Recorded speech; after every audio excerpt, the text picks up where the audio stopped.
Wing commander Ali Shah Nawaz साहब हमारे साथ मौजूद हैं। मैं अली साहब बहुत शुक्रिया आपका अदा करना चाहूँगा कि आपने हमें मौका दिया, अपने स्क्वाड्रन में आने की दावत दी और यहाँ पर हम आपके पायलट से, जवानों से और इंजीनियर से मिले हैं और कौम को पता चला है कि हमारे जवानों का जज्बा क्या है।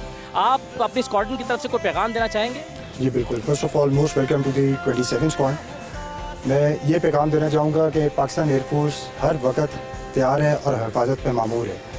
किसी भी मौके पे, किसी भी कॉन्टीजेंसी की सूरत में हम किसी भी किस्म की कुर्बानी देने से दरेक नहीं करेंगे। Thank you very much. बहुत शुक्रिया अली साहब। और नाज़रीन, आज का दिन हमने 27 स्क्वाड्रन के ऑफिसर्स, पायलट्स, इंजीनियर्स और जवानों के साथ गुजारा है और आज का दिन गुजारने के बाद आपको भी अंदाज़ा हुआ होगा कि इन जवानों का जज्बा क्या है, किस तरह की महारत का ये मुजाहिरा कर सकते हैं। आपने इनकी ज़मीन पर महारतें देखी हैं, आपने इनकी फ़ज़ा में महारतें देखी हैं और आपने देखा कि किस खूबसूरती के साथ ये टेक ऑफ करते हैं, लैंड करते हैं, हवाओं का सीना चीरते हैं और किस तरह से हवा में और फ़ज़ा में जाकर दुश्मन को ललकारते हैं।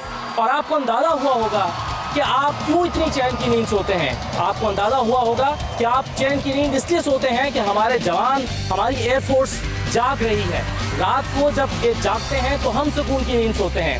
और पूरे एतमाद के साथ आज का दिन गुजारने के बाद मैं ये कह सकता हूँ, पूरे एतमाद के साथ कह सकता हूँ कि इस तरह के जवान जिस धरती के पास मौजूद हों, ऐसे पायलट्स, ऐसे ऑफिसर्स जिस धरती के पास मौजूद हों, उसे घबराने की ज़रूरत नहीं है, उसे फिक्रमंद होने की ज़रूरत नहीं है और उस कौम को पूरे एतमाद के साथ आगे बढ़ना होगा और उससे पूरे एतमाद के साथ आगे बढ़ना चाहिए क्योंकि हमारे पास एयरफोर्स जैसी फोर्स मौजूद है और पाकिस्तान को तरक्की करने से, आगे बढ़ने से कोई नहीं रोक सकता और इस कौम को शिकस्त नहीं दी जा सकती।